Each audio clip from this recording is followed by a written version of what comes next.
불씨는 기내 뒤쪽 짐을 올려두는 선반에서 시작된 걸로 추정됩니다. 국토부가 일단 양쪽 날개와 엔진은 손상되지 않았다는 게 확인됐다고 밝히면서 승객이 가져온 보조 배터리가 원인일 가능성이 주목받고 있습니다. 김민 기자입니다. 처음 불씨와 연기가 목격된 곳은 항공기 뒤쪽 3분의 2 지점, 승객이 짐을 실어 놓은 선반입니다. 꼬리 쪽에 이제 선반 쪽에서 이제 불이 붙었다라는 그 승객 일부의 증언이 있어가지고 화재를 최초로 알아차린 승무원도 항공기 뒤편 왼쪽 선반에서 발화를 목격했다고 진술했습니다. 다만 여기에 실려 있던 물체가 승객이 가져온 보조 배터리인지 또 다른 인화 물질인지는 아직 밝혀지지 않았습니다. 꼬리 엔진에 불이 났을 거란 추측도 나왔지만 가능성은 작아 보입니다. 사고 직후 조사관 3명을 현장에 급파한 국토부는 기체가 절반이 탔지만 양측 날개와 엔진은 손상되지 않았다고 설명했습니다. 특히 조사관들은 동체 위쪽이 통째로 타버린 것에 주목하고 있습니다. 엔진이라든지 연료통 계통이라든지 이쪽에서 불이 났으면 밑에서부터 붙는데요. 기내 수화물이나 APU 덕트 쪽이다 그러면 위에만 불이 붙는 경우가 많죠. 국토교통부 관계자는 무엇이 불을 일으켰는지는 단정할 수 없다면서 경찰, 소방과 함께 모든 가능성을 열어놓고 보고 있다고 밝혔습니다. 불길이 제때 잡히지 않았다면 피해 규모는 걷잡을 수 없이 커졌을 거란 분석도 나옵니다.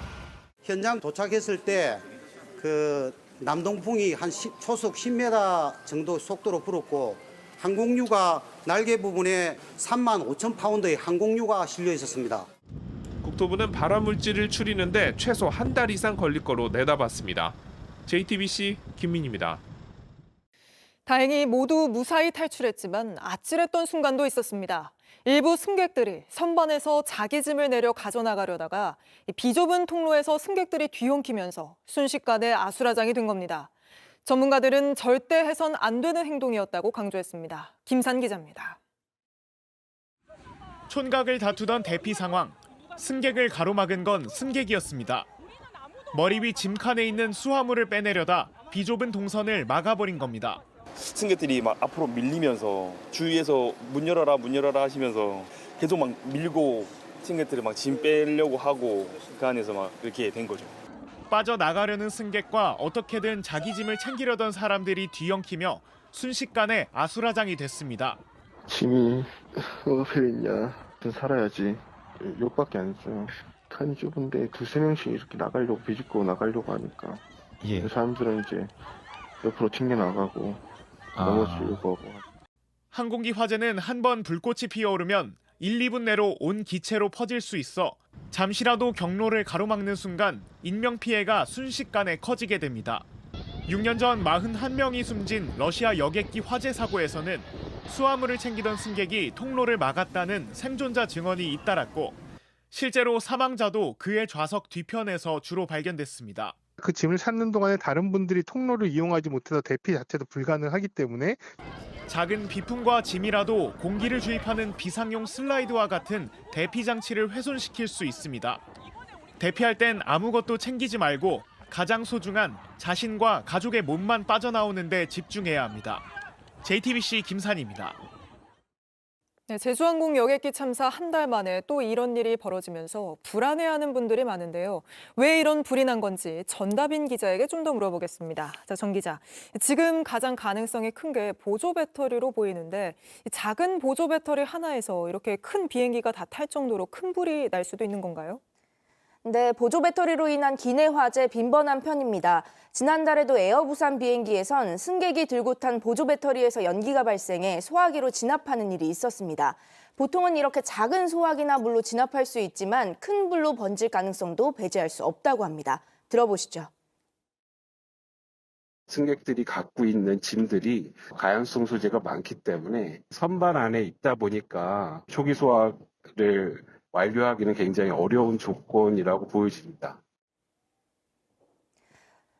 때문에 보조 배터리 등 기내 반입 물품에 대한 규정 강화 목소리는 계속 나오고 있습니다. 항공업계에선 직접 휴대해야 한다, 선반에 올려선 안 된다 등 가이드라인을 보다 명확하게 개선해야 한다는 의견도 있습니다. 이게 출발하고 나서 이런 불이 났다면 정말 큰 참사로 이어질 뻔했다는 우려가 굉장히 많이 나오고 있죠. 그러니까 이제 막 조사가 시작된 거니까 정확한 원인은 좀 더 기다려봐야겠습니다만 또 다른 가능성도 있습니까? 네, 사고 조사에는 모든 가능성을 열어놓고 있습니다. 보조 배터리가 아닌 다른 인화물질, 예를 들어서 전자담배 훈증기 등에서 불이 났거나 기내 위쪽에 전기합선 가능성도 배제할 수는 없습니다. 사고 직후엔 꼬리 엔진, 네. APU 화재도 거론됐지만 가능성 낮아 보입니다. JTBC 제보 영상을 살펴본 전문가들도 그쪽은 불이 붙지 않은 걸로 보인다고 전했습니다. 네, 화재 원인은 그렇고요. 대응을 한번 따져보면요. 승객들은 이 탈출할 때 안내 방송도 없었고 자력으로 탈출했다 이런 얘기를 하고 있던데 이 부분은 에어 부산에서는 뭐라고 이야기를 합니까? 네, 일부 승객은 당시 안내 방송도 없었고 비상구도 직접 열었다고 말하는데요. 들어보시죠. 대피 방송이나 안내 방송은 좀 제대로 이루어졌던가요? 아니요, 안 나왔어요. 그 안에 승객들이 다 문 열었어요. 네, 실제로 보시면 탈출 당시에 총 8개의 비상 슬라이드 가운데 하나를 제외한 모든 슬라이드가 펼쳐졌습니다. 에어 부산 측은 이에 대해서 별도 안내 방송을 할 시간이 없었다. 비상 탈출 시 승객이 직접 비상구 조작이 가능하다고 설명했습니다. 네. 하지만 전문가들은 승객이 임의로 비상구를 열고 닫는 행위가 추락이나 폭발 등 더 큰 피해를 낳을 수 있다고 지적합니다. 긴박한 상황인 걸 고려해도 승무원 통제가 제대로 이뤄지지 않았다는 증언도 나온 만큼 대응 매뉴얼이 개선돼야 한다는 목소리도 나옵니다. 알겠습니다. 전다빈 기자와는 여기까지 이야기 나눠보겠습니다.